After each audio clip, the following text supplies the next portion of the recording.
The OCD and Anxiety Podcast by Robert James Coaching.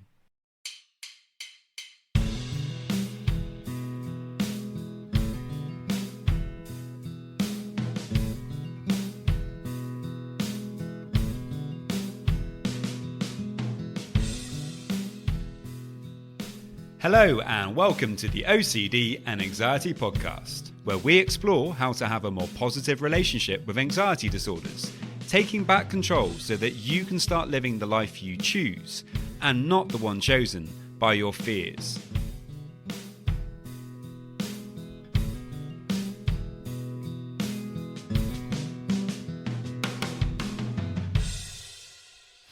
Hello and welcome to episode 355. I hope that wherever you are today, you're doing very well. We're actually finally having some rain here in Barcelona. We've been in the middle of a massive drought, so it's a big relief. And I hope that wherever you are, the weather is treating you well too. And if you are struggling though with anxiety or OCD, as you may know, you can get a free session with me. To get that, you can head over to my website, robertjamescoaching.com. There you can book yourself in for that free session. Or if you prefer, you can send me a message and let me know about what you're struggling with. In today's podcast, I'm going to be talking about relationship OCD, and in particular, the struggle of looking for that just right feeling in regards to your relationships. This is something that many people get caught up in. So we're going to be exploring that today. If you would like to know more about the podcast, you can follow and like on Instagram. My Instagram handle is at Robert James Coaching UK. Also, if you would like to support the podcast, there's Patreon. You can sign up for that by following the link in the show notes. There's also the Facebook group. So there's lots of different ways to kind of follow and join in. So many thanks, guys. I really hope that you enjoy. And off we go.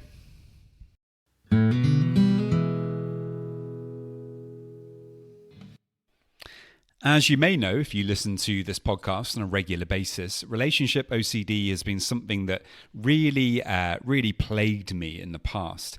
Sometimes it still pops up and still tries to catch me out. But it's, I'm much better these days of not kind of going down the rabbit hole with my thoughts. And not allowing myself to kind of get taken away by them.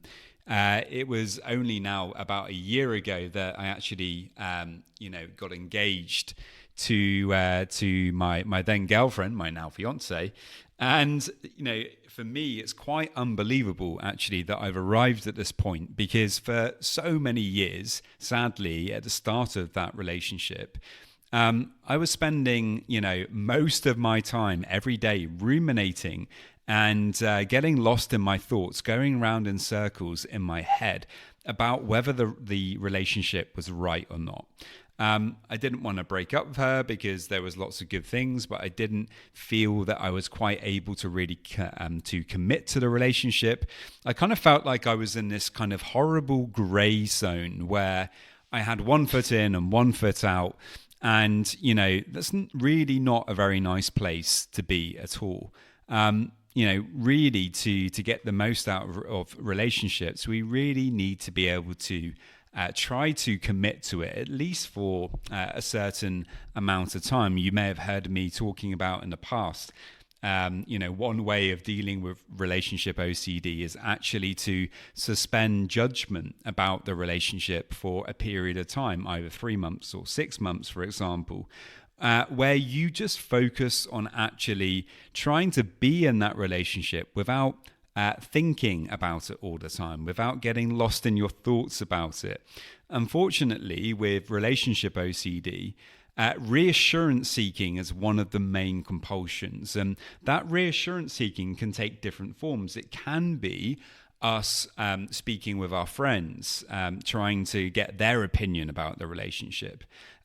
It may be us like Googling things, or it may actually just be kind of thinking about things again and again and again. Or it could even be asking our partner to give us reassurance in different ways. All of those, really, they're just compulsions. They're just ways for us to try to have more certainty about the things that are giving us anxiety about our relationships. And whilst we're doing that, we're never going to really discover anything about our relationships, whether they are actually the right ones for us or not, because we're just getting caught up in that kind of compulsive feedback loop, where when you're stuck in your head all day long thinking about this, of course, all that's going to happen is you're going to get more and more anxious. And the more anxious you get, the more confused you're going to get. And you're going to start perhaps blaming that confusion and that anxiety on the relationship. Like, oh, it must be the relationship that that's the reason for why I'm feeling so bad. It must be a kind of the wrong relationship for me, the wrong person for me.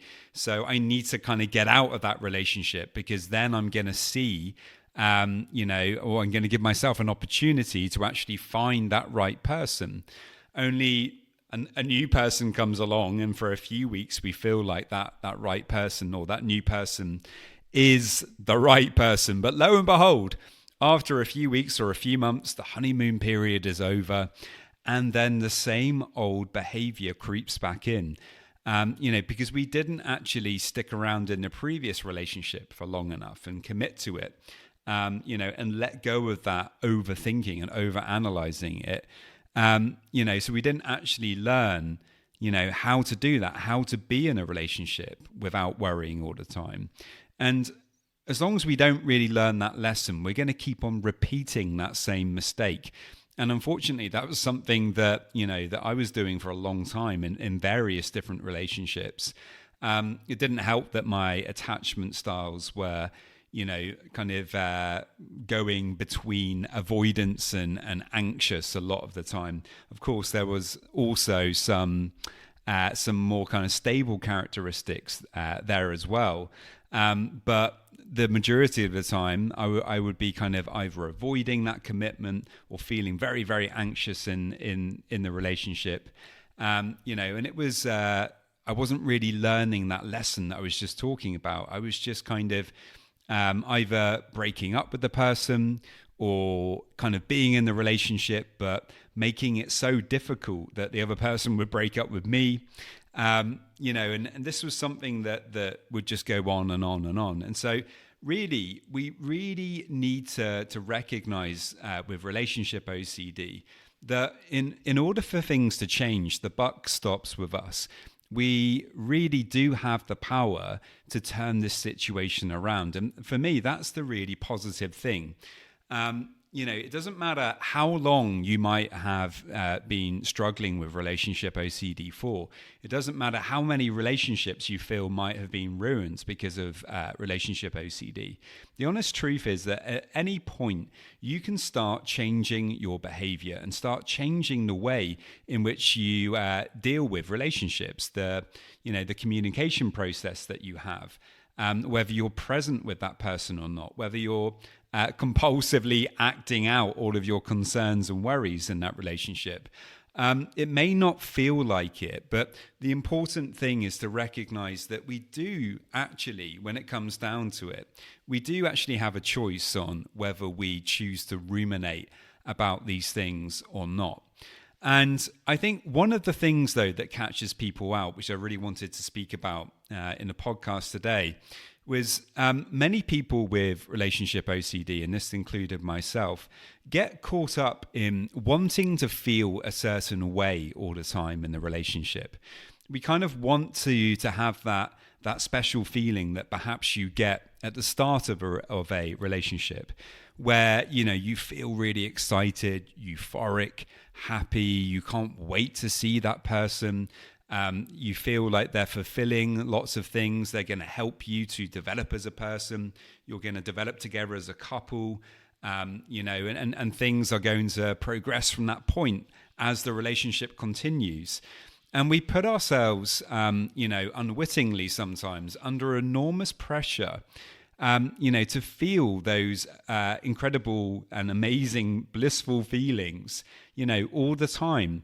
And unfortunately, relationships are just not like that.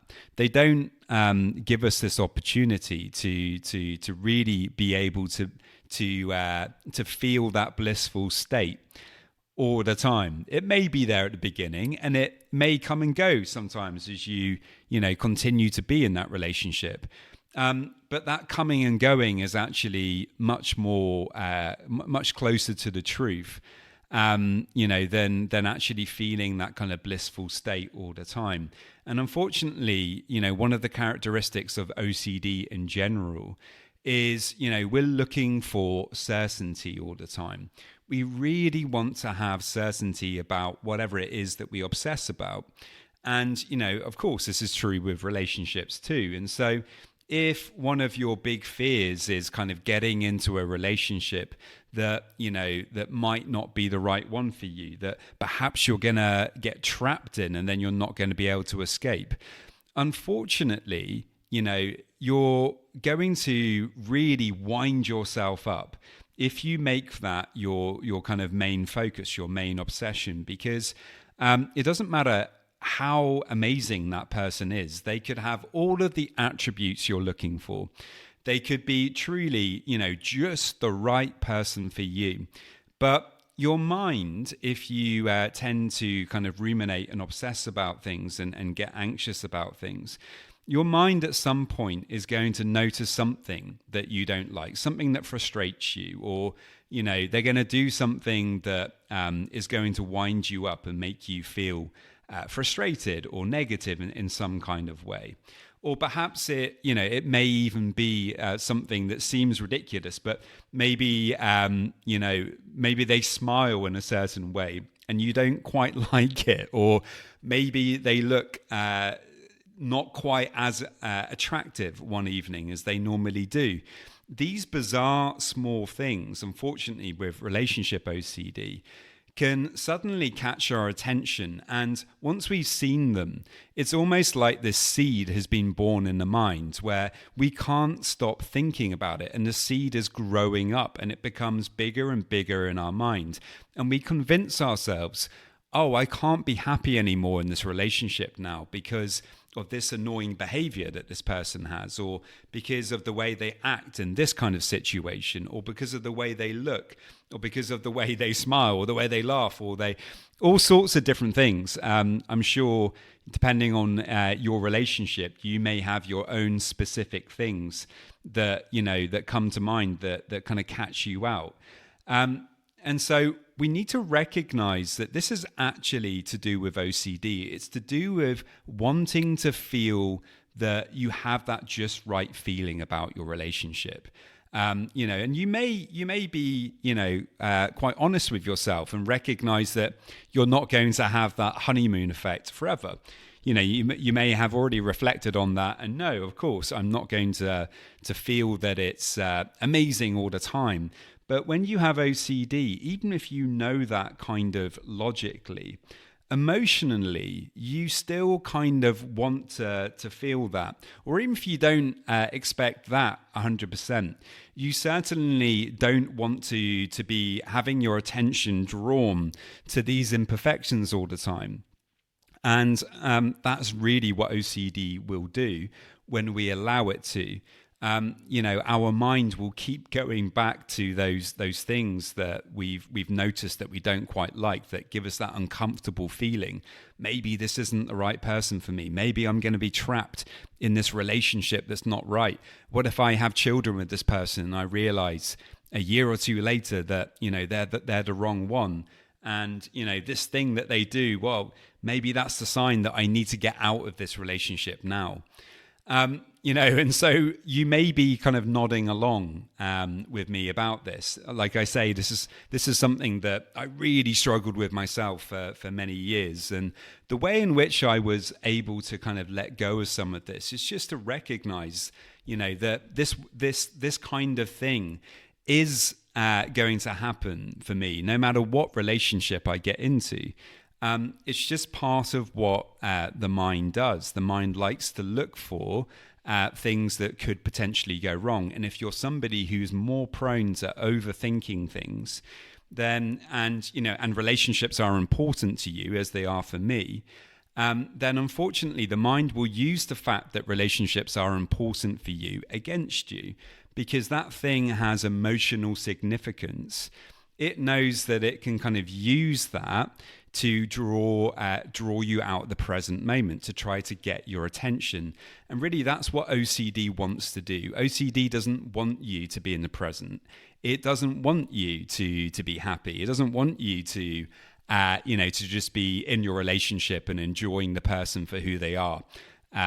Faults and all. Actually, OCD wants you to be, kind of worrying about things, obsessing about things, performing those compulsions, not being in the present, being really anxious.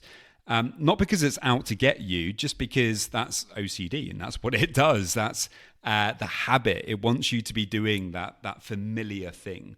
When we start to do something unfamiliar, like actually just being present in the relationship and trying to not think about it for, at least for a few days or a few weeks, we really focus on being present, trying to use diffusion techniques to come back to the present, trying to acknowledge that we're feeling anxious and actually allow ourselves to feel that anxiety rather than, focusing on thinking about it and what it could all mean.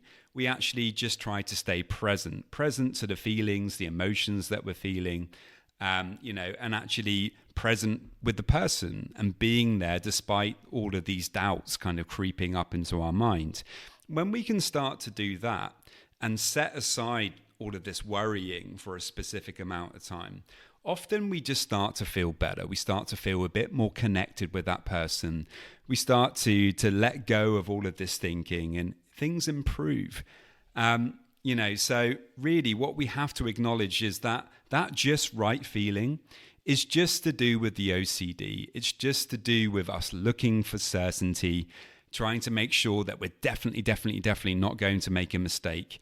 And in order for us to kind of really be able to start appreciating our relationships more and really seeing if it is the right relationship for us or not, we just need to be able to let go of that, acknowledge that we're not always going to have that just right feeling. That doesn't mean that it's not the right relationship for us. It just means that it's a relationship and there's going to be ups, there's going to be downs. But as long as, generally speaking, you get on with that person, you have things in common, they're kind, they respect you, then, generally speaking, that's good grounds for a relationship. So there we go, guys. I really hope that you enjoyed that. If you have any questions at all, do please let me know, and I will see you next time. Just a quick reminder that if you want to get a free session, all you need to do to get that is to head over to my website, www.robertjamescoaching.com. And there you can leave me a message and we can arrange the free session. And now just a quick reminder of my disclaimer. Any information that you view on my website, Instagram page, Facebook group, or anywhere else online, or any information that you listen to on the podcast is for informational purposes only and is not intended to be a substitute for actual medical or mental health advice from a doctor, psychologist, or any other medical or mental health professional.